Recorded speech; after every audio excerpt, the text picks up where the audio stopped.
Hey, listen up.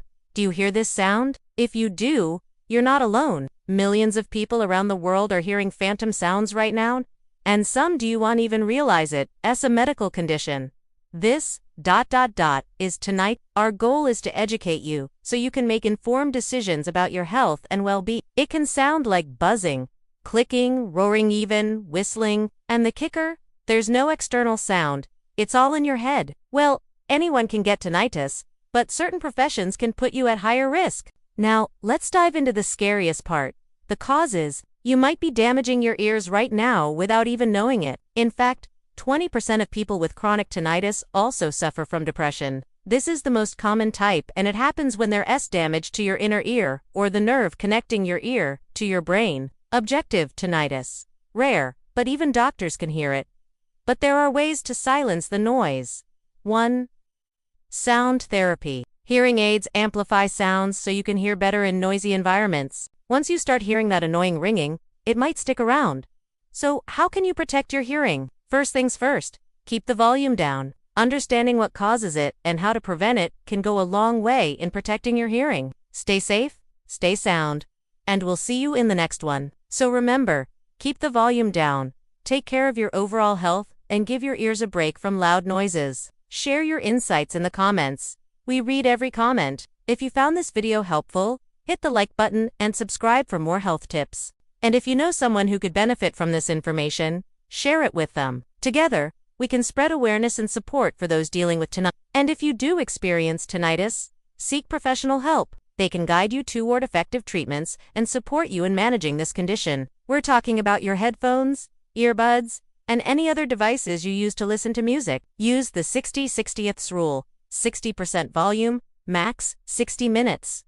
Second, keep your ears clean. But hold up, don't grab that cotton swab just yet. It's tempting to dig in there and try to remove all that earwax, but it can actually push the wax deeper into your ear canal. Instead, try using a few drops of olive oil or a warm wash rag to soften the wax and then let it drain out. If you need to get rid of excess earwax, see an NT specialist. They have special tools to remove it safely. Third, watch out for medication side effects. Always read the label and ask your pharmacist if you're unsure. If you notice that a particular medication is giving you tinnitus, talk to your doctor about switching to a different one. Fourth, take care of your overall health. High blood pressure, diabetes, and thyroid problems can contribute to hearing loss and tinnitus, so it's essential to manage these conditions effectively.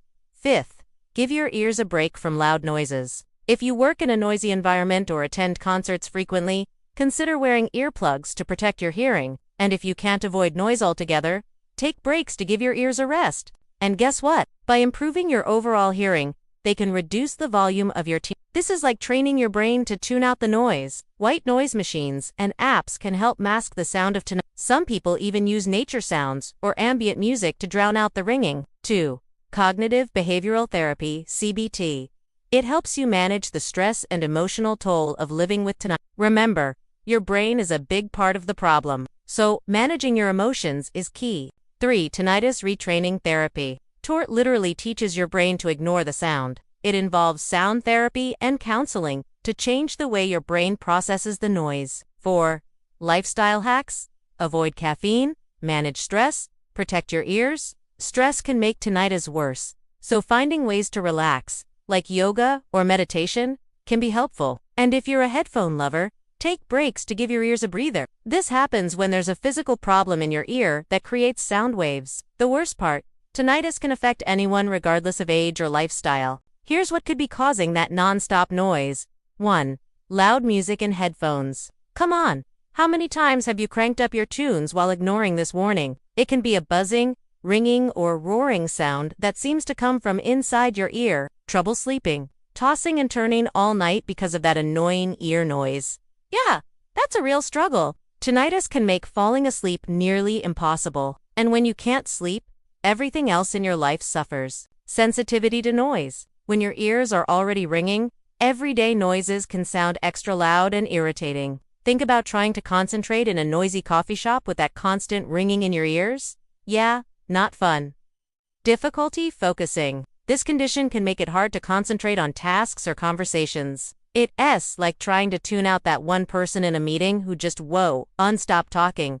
Except in this case, It's coming from inside your head. Headphones are convenient, but they can also be dangerous. If you're blasting music on your morning commute or late-night study session, you could be putting your hearing at risk. Studies show that listening to sounds above 85 decibels for extended periods can damage your hearing and lead to tinnitus too. Aging. As we get older, our ears don't just get hair. The little hairs inside our inner ear, which are responsible for picking up sound vibrations, start to wear out. This gradual hearing loss can happen to anyone. And if you already have tinnitus, age-related hearing loss can make it worse. 3. Earwax. Yes, earwax. We all get it, but some people get a bit too much of it. When it gets packed in there, it can block the ear canal and build up pressure, leading to cotton swabs are usually the culprit here. They push the wax further into your ear instead of removing it. 4. Medications. Yep, even those trusty aspirin. Some medications can have a side effect. Tinnitus. Aspirin and quinine are known to cause it. But did you know that loop diuretics and some cancer drugs can also trigger this condition? 5. Other scary causes. Infections, high blood pressure, even jaw problems. Talk about jaw-dropping news. Temporomandibular joint disorder, which affects the jawbone, can also lead to And if you thought allergies were just an itchy nose, think again. Some people experience a type of tinnitus due to sinus inflammation caused by allergies. Musicians who crank up their amps, factory workers exposed to constant noise, and soldiers in combat zones are more likely to develop this condition. But it's not just about loud noises. As you get older, your hearing naturally deteriorates, and that can also lead to tinnitus. Plus, you're probably not going to like this one, but chewing too much earwax can also be a culprit. Literally, tinnitus is a phantom sound, your brain's reaction to damage in your auditory system. Think of it like this. Your ears are like a TV antenna, constantly picking up signals from the outside world. When that antenna gets damaged, it starts to pick up static. And in this case, the static is a bunch of random noises that you didn't ask for. These noises can drive you mad, making it hard to focus on anything else. If you find value in our videos, please share them with friends and family. So what is this all about? Let's get educated. This video is based on scientific evidence. We'll show you the studies used throughout. What is tinnitus? Tinnitus isn't just ringing in the ears. It's your brain screaming for help. So who gets this condition? The scary causes no one talks about. Tinnitus isn't just an annoying ear condition. It's been linked to increased levels of stress and anxiety. Tinnitus types and symptoms. Not all tinnitus is the same. Some people can even hear your tinnitus with a stethoscope. Subjective tinnitus. Only you can hear it. Here are some of the symptoms. Constant or random ear sounds. Imagine hearing a low hum all the time. That's what people with tinnitus experience. Now, let's talk about treatments. Can you cure it? Here's the truth. There's no magic pill. And here's a game changer. If you have hearing loss, hearing aids can work wonders. How do you prevent it? A stitch in time saves 9. Prevention is key when it comes to In a nutshell, tinnitus can be a real pain in the ears, but knowledge is power. Thanks for watching. Do you experience tinnitus? What strategies have worked for you?